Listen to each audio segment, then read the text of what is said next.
ఖమ్మం జిల్లా నేలకొండపల్లి మండలము గువ్వలగూడెంలో వివిధ పనులకు శంకుస్థాపన చేశారు మంత్రి పొంగులేటి. ఈ సందర్భంగా కొన్ని కీలక వ్యాఖ్యలు చేశారు. ఎన్నికల్లో హామీ ఇచ్చి అన్నింటినీ అమలు చేస్తున్నామంటున్నారు.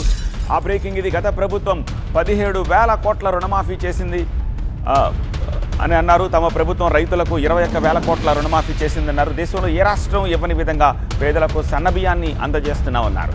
4,50,000 ఇళ్ల కోసం 22,500 కోట్ల రూపాయలు ఖర్చు చేస్తున్నామన్నారు. వచ్చే 3.5 ఏళ్లలో 20 లక్షల ఇళ్లు ఇచ్చి తీరుతామంటున్నారు పొంగులేటి. నాటి ప్రభుత్వం 10 సంవత్సరాలలో 17,000 కోట్ల రూపాయల రుణమాఫీ చేస్తే మన ఇందిరమ్మ ప్రభుత్వం వచ్చిన తర్వాత 10 నెలల్లోనే 21,000 కోట్ల రూపాయల రుణమాఫీ చేసింది మన ప్రభుత్వం. సన్న వడ్లకి మద్దతు ధరతో పాటు క్వింటాల్కి 500 రూపాయల బోనస్ అదనంగా మన ప్రభుత్వం ఇచ్చుకున్నాం.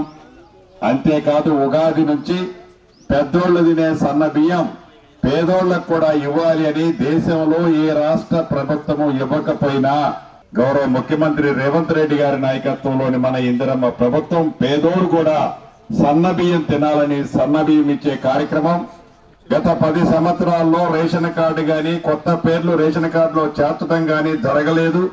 మన ఇందిరమ్మ ప్రభుత్వంలో అవి కూడా ఇచ్చుకున్నాం.